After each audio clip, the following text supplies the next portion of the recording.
if you are someone who is studying philosophy and you got past your sort of initial, Plato, Descartes sort of philosophy 101 stuff, and you did sort of touch modern philosophy, you have probably heard of this distinction between continental and analytic traditions in philosophy.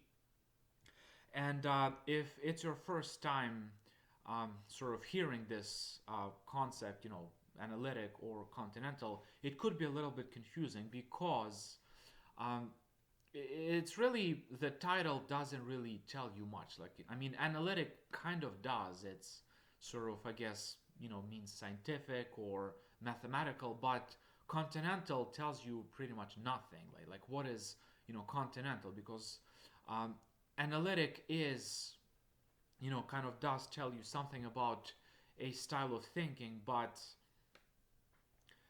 continental is just a geographical designation. It's just, location. I mean, you can't sort of have an idea about what a school of thought does just, based on the fact that it's, located in continental Europe. So I think it's a very unfortunate, concept, sort of label, continental. It should have been called something different, but it is what it is.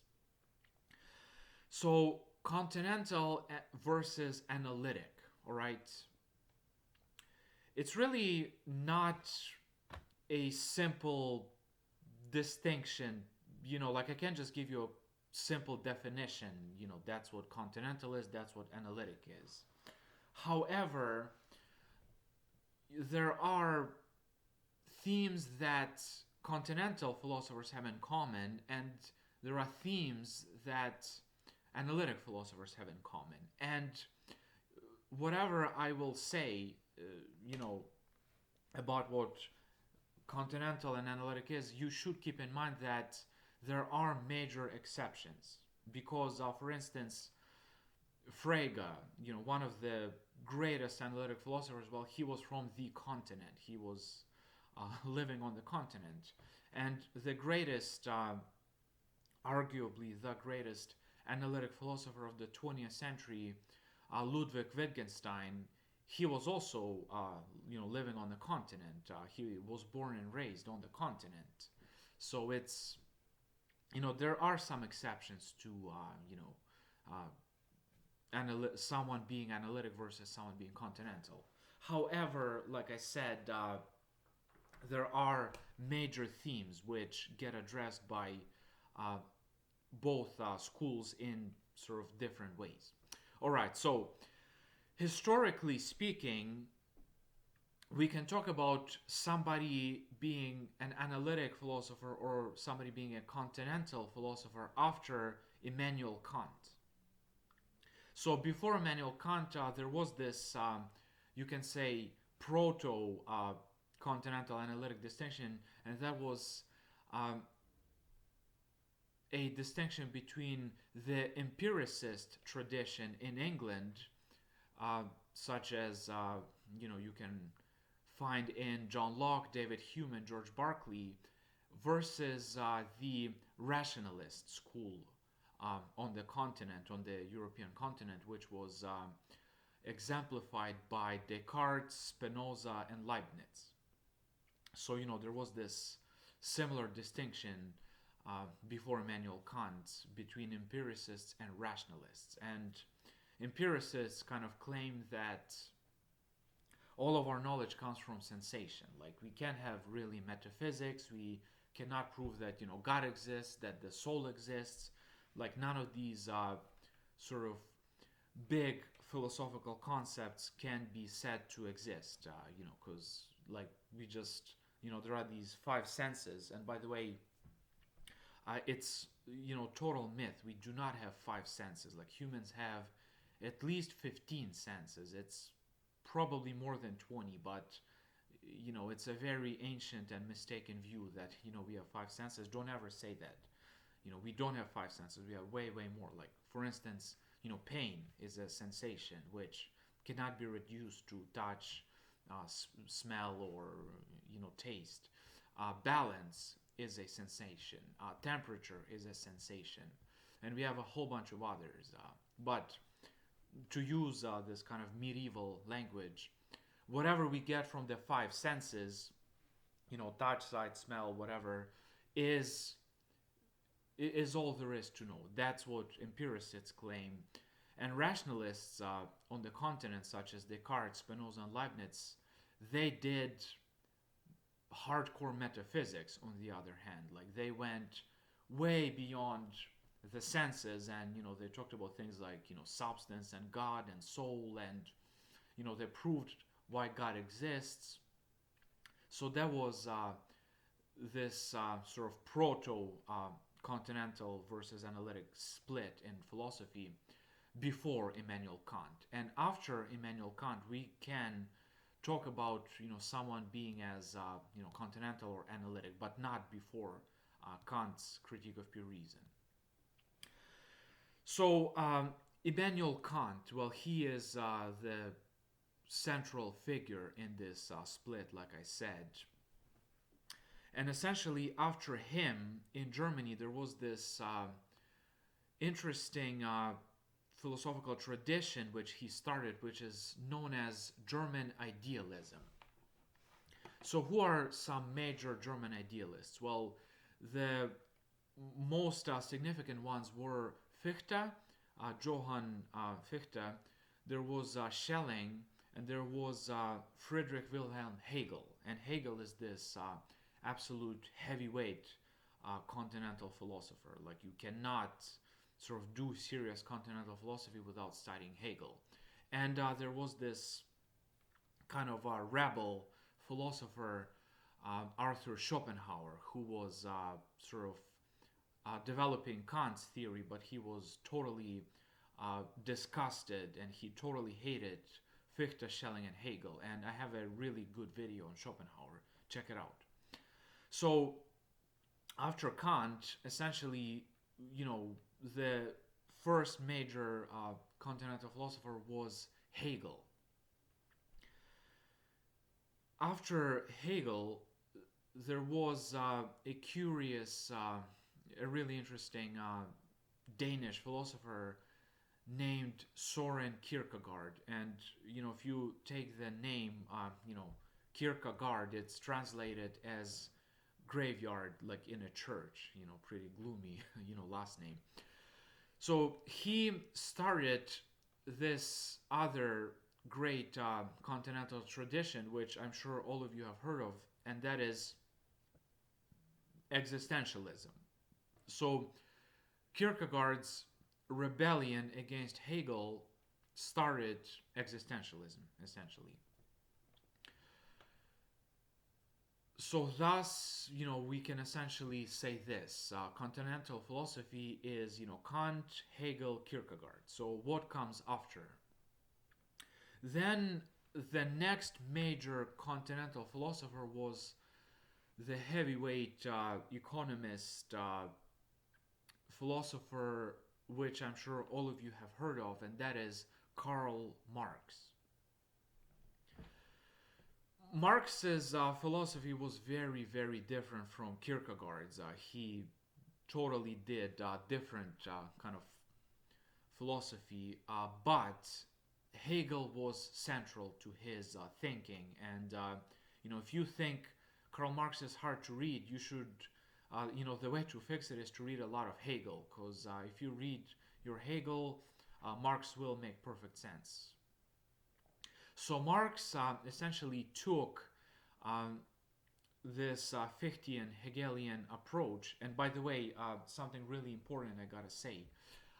Hegel never talked about thesis, antithesis, and synthesis. That's Fichte. Okay, Fichte talked about this sort of triadic, dialectical movement, but Hegel never did, all right? So Marx took Hegel's philosophy of history, took his sort of theories about how history develops, how it moves forward, and he got rid of all the mystical sides of it, like the spiritual, the sort of these claims about spirit and stuff like that. He just said, let's get rid of it. Like all that exists is matter, but matter obeys laws, and it does sort of progress. It moves from simpler to more complex, and essentially Marx used Hegel's logic and applied it to describe human history. And for Marx, at the end of human history, sort of the Hegelian absolute will be a socialist state. All right. So that is Karl Marx. Who is the next major philosopher in the Continental tradition? That is Friedrich Nietzsche. So Friedrich Nietzsche is the next major Continental philosopher, and his philosophy is to a large extent similar to Schopenhauer's philosophy, and it's very different from Hegel's philosophy. So he is this sort of rebel philosopher, just like Schopenhauer. And Nietzsche was the core of Nietzsche's philosophy is talking about morality. Okay, so how did we get this sort of worldview? How did we get this thing known as morality? Like when we say something is not good versus bad. That's pretty obvious. I mean, like this cell phone is good. That TV is bad. That kind of makes sense. But how do we get these sophisticated concepts of good versus evil? And for Nietzsche, we got this distinction from the Roman Empire. Essentially, there were masters and there were slaves. And slaves, because they were so impotent, they were not able to, rebel or do anything about their situation. They decided, well, not decided, but they kind of suppressed, their feelings. It was, kind of a choice. I mean, you don't have much choice in that situation, but they, suppressed their feelings. Kind of like when someone insults you, like your boss, and you just kind of suck it up. You don't say anything. Well, that's how we get morality according to Nietzsche. So slavery in the Roman Empire gave us morality. And his philosophy is very very complex, and it has many sides, many aspects to it, and I'll make a separate video on Nietzsche. So Nietzsche is also, if you classify him, if you sort of classify which school he belongs to existentialism. So Nietzsche is a major existentialist philosopher. So what is our next major development in Continental philosophy? That is phenomenology, right? This very difficult philosophy which attempts to describe consciousness as such without any assumptions. So this philosophical tradition started with Edmund Husserl. So Husserl is our next major Continental philosopher, and he tried to kind of make a revolutionary new approach which would make philosophy into what he calls a rigorous science. And how do you make philosophy a rigorous science? Well, you describe consciousness systematically without making assumptions. And, that's pretty much what you do as a phenomenologist. You describe consciousness without making any assumptions about it. So, how, if you ask somebody, what is, consciousness? Most people will tell you, well, it's this kind of, structure of the brain. Or they can, tell you, well, it's sort of, God's spark inside us. Some will say that it's some kind of a spiritual, force. That's what New Agers will tell you. But all of these explanations make major assumptions about what consciousness is. Like they kind of have this uh, mechanism which you cannot observe in your consciousness. I mean, like, you don't see atoms. Like I for sure do not see atoms inside my brain. I don't see God inside me. Like like what I see in front of me is this 3D world. I have feelings inside me. So that's what phenomenology tries to elucidate. It tries to make sense of consciousness without making assumptions, and this is key, without making assumptions, because science does make assumptions, and phenomenology tries to be even more fundamental than science. It's phenomenology. It's this sort of rigorous science of philosophy which makes other sciences legit to some extent. So Edmund Husserl. He's a pretty boring philosopher, and he is really hard to read and to understand. Like Bertrand Russell, one of the most significant analytic philosophers, he said that reading Husserl is like trying to swallow a whale, which is pretty funny.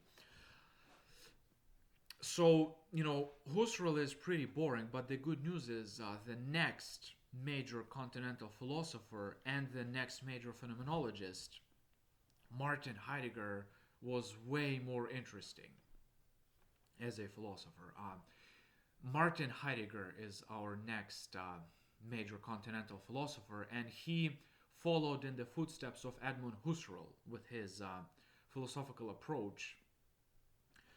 And his major text, called Being and Time, took a different spin on Husserl's philosophy. And Heidegger sort of tried to reconstruct phenomenology by analyzing concepts of being and time. All right, well, I'm sure that's really not super clear. I will have a separate video on Heidegger to clarify that.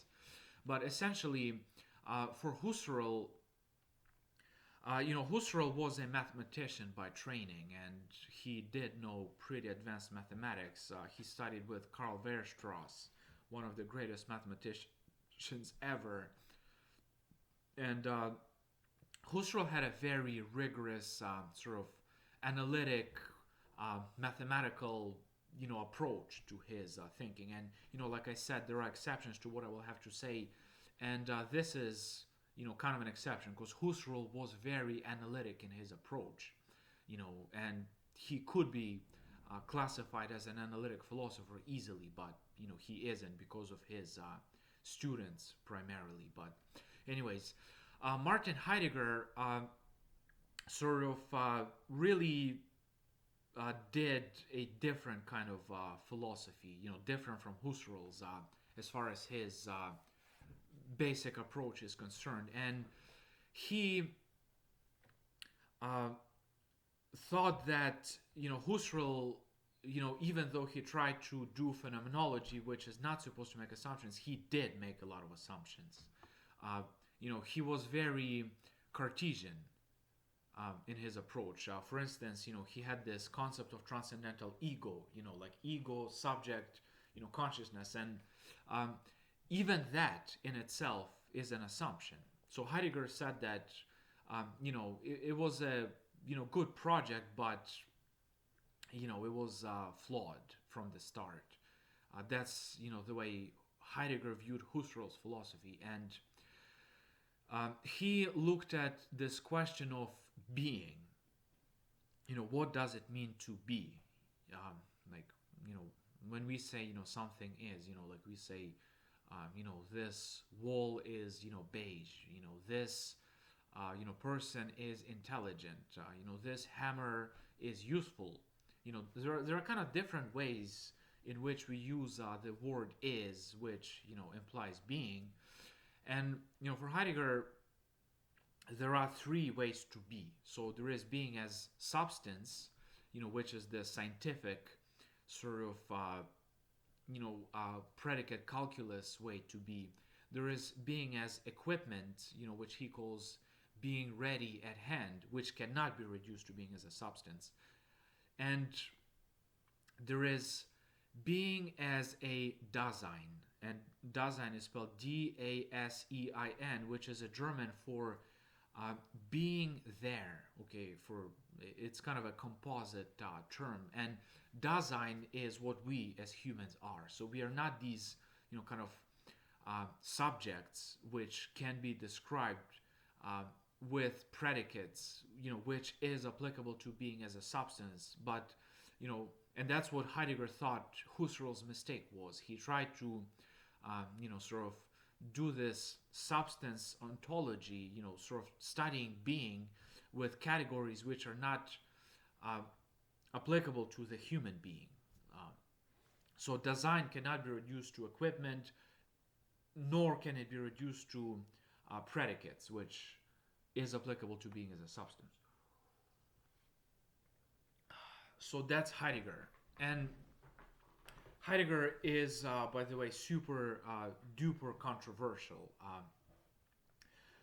Why? Because he was a member of the German National Socialist Party, also known as the Nazis. And he was a member of this party, and there is a lot of sort of controversy and debates, about why he did it, and did he know what he was doing, or did he not know what he was doing? Was he an evil person, or was he a genius who just made a mistake? Kind of these moralistic questions, but no one really questions that Heidegger was a giant in philosophy, and in continental philosophy he was definitely one of the greatest.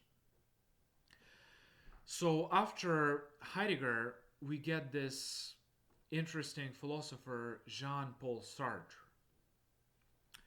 who was also a phenomenologist. Well, he started as a phenomenologist, and he's usually described as an existentialist. All right, so he kind of started, doing Husserl, Heidegger type of philosophy, and then he sort of moved away and did a whole bunch of other interesting stuff. So JeanPaul Sartre, a pretty interesting philosopher. He's not read much these days.